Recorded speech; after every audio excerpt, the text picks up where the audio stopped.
Welcome to the Arlington Street Church podcast. Founded in 1729, Arlington Street continues today as a gathering place for progressive people of faith in the greater Boston area and beyond. We are located at the corner of Arlington and Boylston Streets, across from the Public Garden in Boston, Massachusetts. Please visit ascboston.org for more information about this historic Unitarian Universalist congregation. Arlington Street Church, gathered in love and service for justice and peace. In the relentless busyness of modern life, we have lost the rhythm between work and rest. These are the opening words of Wayne Muller's book, Sabbath, words that I have come back to many times over the years. In the relentless busyness of modern life, we have lost the rhythm between work and rest. We live in a culture informed by the Puritan work ethic that action and accomplishments are better than rest, that doing something, anything, is better than doing nothing. Reverend Muller, a Methodist minister, author, and spiritual director, puts it this way. He writes, "Because of our desire to succeed, to meet ever-growing expectations, we do not rest. We lose our way.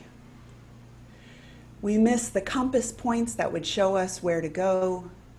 We bypass the nourishment that would give us succor. We miss the quiet that would give us wisdom. We miss the joy and love born of effortless delight. Poisoned by this hypnotic belief that good things come only through unceasing determination and tireless effort, we can never truly rest. And for want of rest," Reverend Muller concludes, "our lives are in danger." For many of us, this description of the relentless busyness rang true until about mid-March. The drastic changes to our lives under COVID-19 during the lockdown may have brought that pace to a screeching halt. With schools, offices, restaurants, gyms, and religious communities suddenly closed, time took on a different rhythm for a lot of us. Whether this rhythm was a more aimless one, for those of us suddenly furloughed from work or cooped up indoors as part of a high-risk population, or a constant demand of caregiving for those raising children, or maybe a terrifying acceleration for those working on the front lines in healthcare. Whatever our situation, time may have felt different. Our relationship to busyness may have changed. Back in March, UU minister Lynn Ungar wrote a poem called Pandemic that went viral, if you'll pardon the pun. It captures the energy of that abrupt cessation of life as usual. And you may have heard it. I know we shared it at Arlington Street. It begins, "What if you thought of it as Jews consider the Sabbath, the most sacred of times? Cease from travel, cease from buying and selling, give up just for now on trying to make the world different than it is. Sing, pray, touch only those to whom you commit your life. Center down." As we head into this next phase of life with COVID-19, whatever that may look like, deepening into the summer, the pace of life may continue to change. I commend to you the practice of taking a Sabbath, a time specifically set apart for rest, renewal, and delight. The concept of Sabbath is thousands of years old. Being raised Jewish, I know of it from a Jewish perspective as the Hebrew word Shabbat. It comes straight from chapter 2 of Genesis, from the story of God creating the universe in 6 days. The heavens and the earth and all they contain were completed, and on the 7th day, God finished doing the work of creation.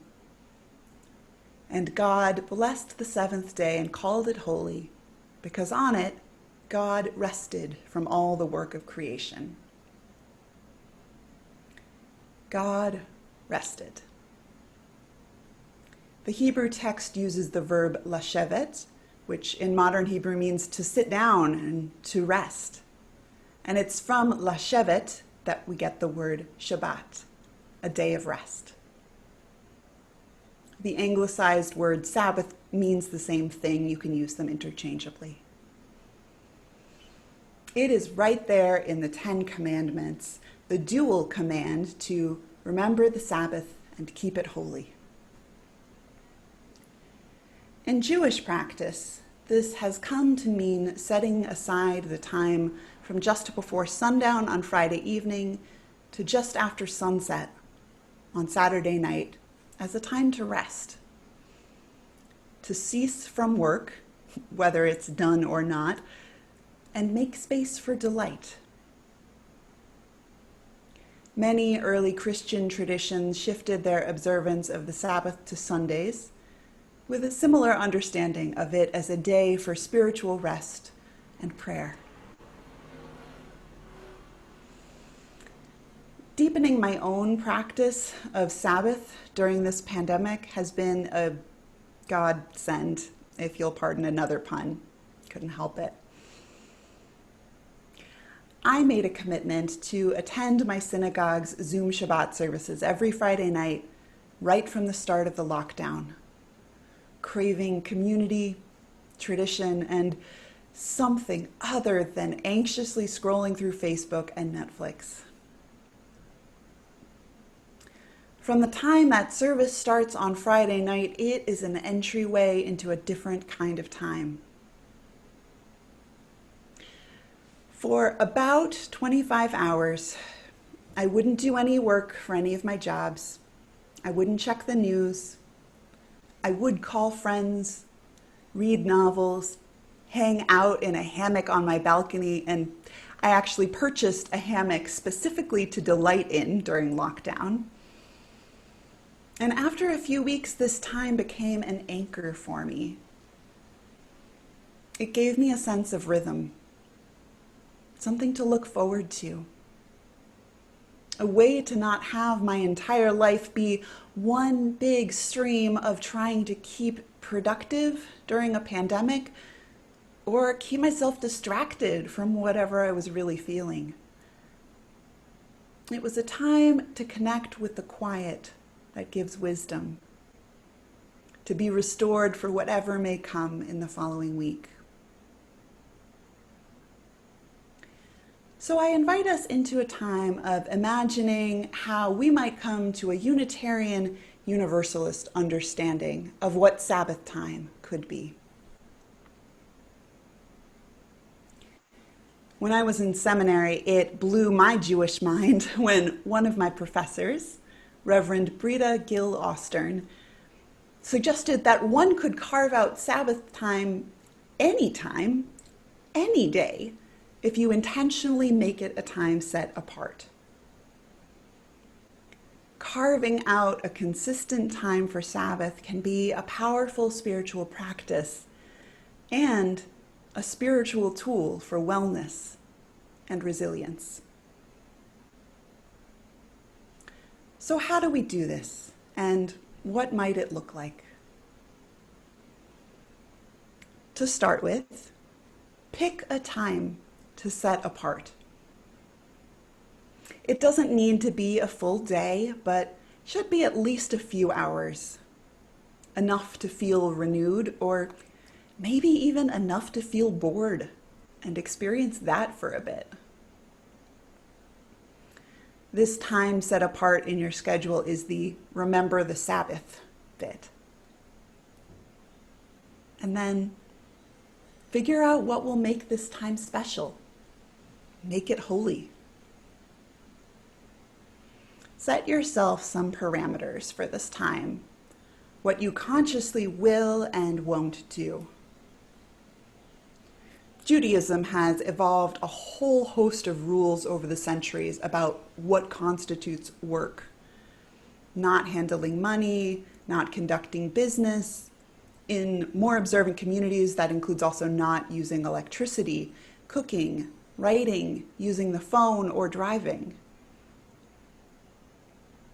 But it's not just abstentions. There's also important practices that are meant to increase joy.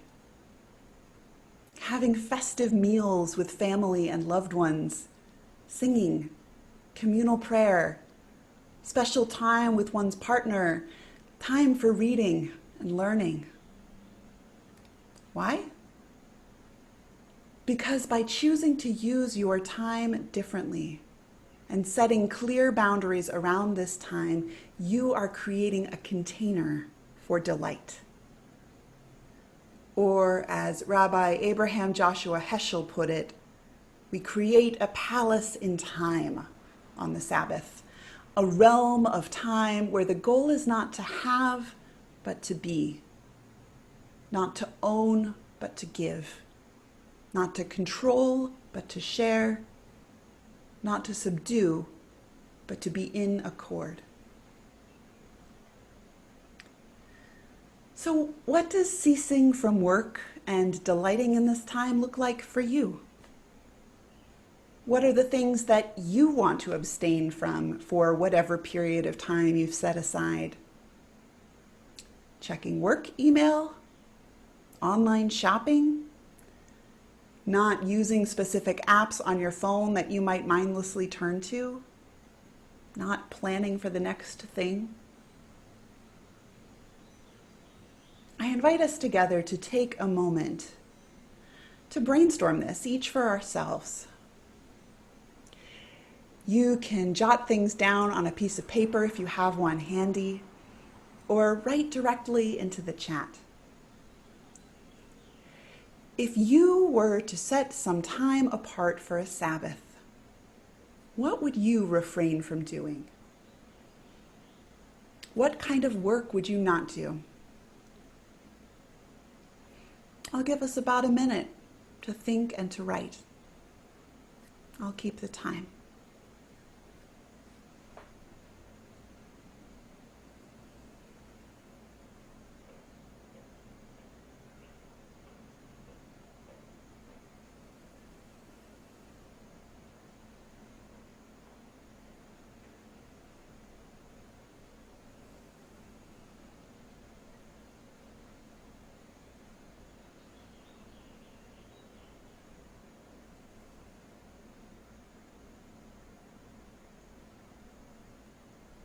You're doing great. Keep going.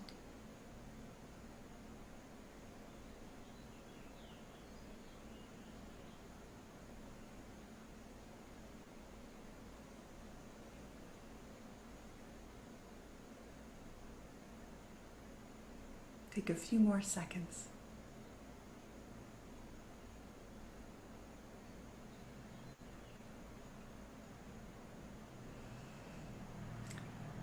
You can keep thinking on this, but let's look to the practices that bring us joy and delight. What do you consciously want to engage in during this Sabbath time? What brings you a feeling of renewal and connection? Maybe it's a more traditional spiritual practice like prayer or meditation. Maybe it's being out in nature, reading poetry or a novel, listening to a sermon or a spiritual podcast, interacting with your family in a particular way, or reaching out to loved ones. Go ahead and brainstorm this. It might help to think of this time as just a little sweet retreat. What would bring you joy? Take a few moments to write or to type in the chat. Go ahead.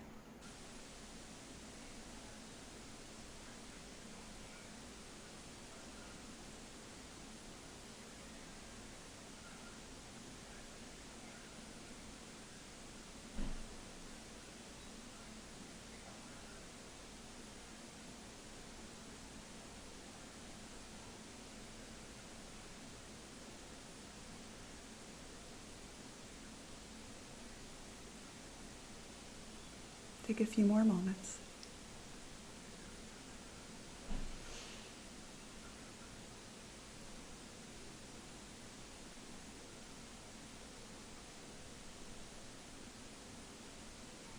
Good.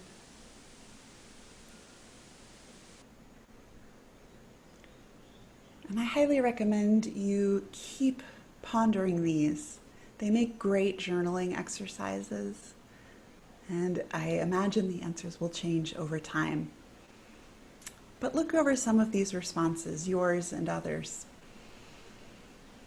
If these could be a fixture in your life, how would that be? Just allow yourself to be curious about that and to be willing to see what possibilities emerge. So, step 1, set aside a clear block of time for rest and renewal. Step 2, get clear on what you want to abstain from and what you want to engage in during this time. And then step 3 is to have some ritual to start and end your Sabbath time.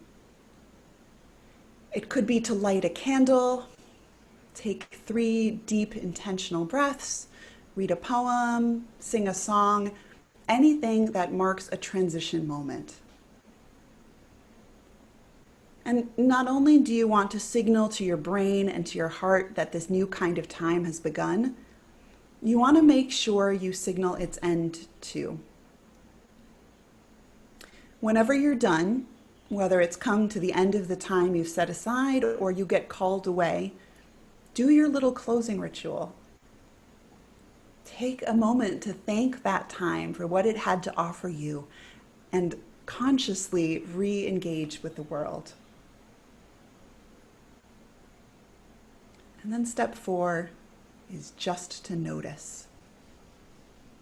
Notice how it feels to practice Sabbath time. How it feels to be present to the moment and to the people who are dearest to you. Notice what insights come to you when you slow down, set aside the need to be productive, and focus on delight. And notice how it helps shape the way you live the other 6 days of the week. Does time with family or friends make us more sensitive to the needs of other human beings? Does delighting in the beauty of nature make us more sensitive to the needs of the earth? Does having taken time to reconnect with ourselves and however we understand the divine give us the renewal we need to keep on repairing the world? I close with another poem from Lynn Ungar, this one called Camas Lilies. Consider the lilies of the field, the blue banks of camas opening into acres of sky along the road. Would the longing to lie down and be washed by that beauty abate if you knew their usefulness? How the natives ground their bulbs for flour, how the settlers' hogs uprooted them, grunting in gleeful oblivion as the flowers fell. And you, what of your rushed and useful life? Imagine setting it all down, papers, plans, appointments, everything, leaving only a note. Gone to the fields to be lovely. Be back when I'm through with blooming. Even now, unneeded and uneaten, the camas lilies gaze out above the grass from their tender blue eyes. Even in sleep, your life will shine. Make no mistake. Of course, your work will always matter. Yet Solomon, in all his glory, was not arrayed like one of these. My friends, may you savor your time of rest and delight. May it renew you, reconnect you, and remind you of what is most important. May you go out to the fields to be lovely. We'll see you back when you're through with blooming. Amen.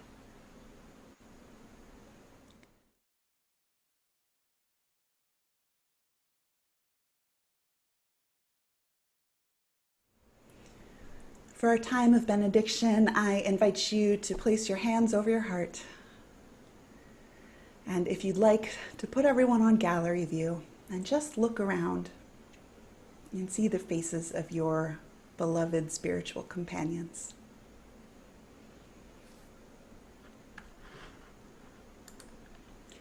Our words of benediction are excerpted from that beloved poem from Mary Oliver.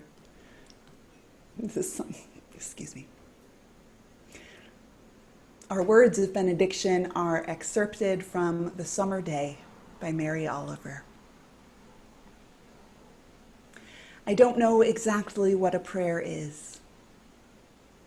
I do know how to pay attention, how to fall down into the grass, how to kneel in the grass, how to be idle and blessed, how to stroll through the fields, which is what I have been doing all day. Tell me, what else should I have done? Doesn't everything die at last and too soon? Tell me, what is it you plan to do with your one wild and precious life? The service begins when the service ends. So may it be. Amen.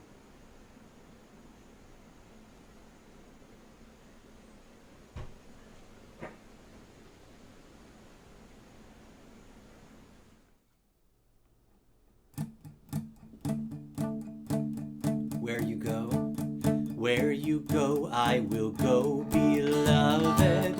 Where you go, I will go.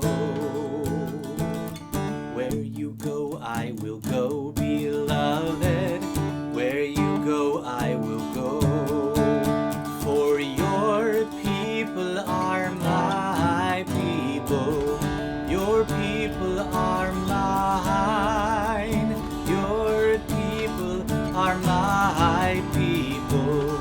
You're divine, my divine. Where you go, I will go, beloved. Where you go, I will go. Where you go, I will go, beloved. Where you go, I will go.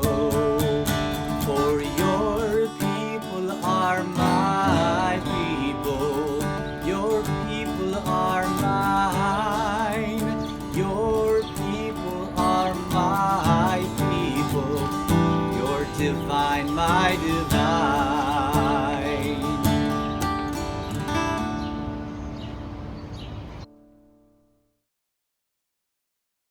Please visit ascboston.org for more information about this historic Unitarian Universalist congregation. Arlington Street Church, gathered in love and service for justice and peace.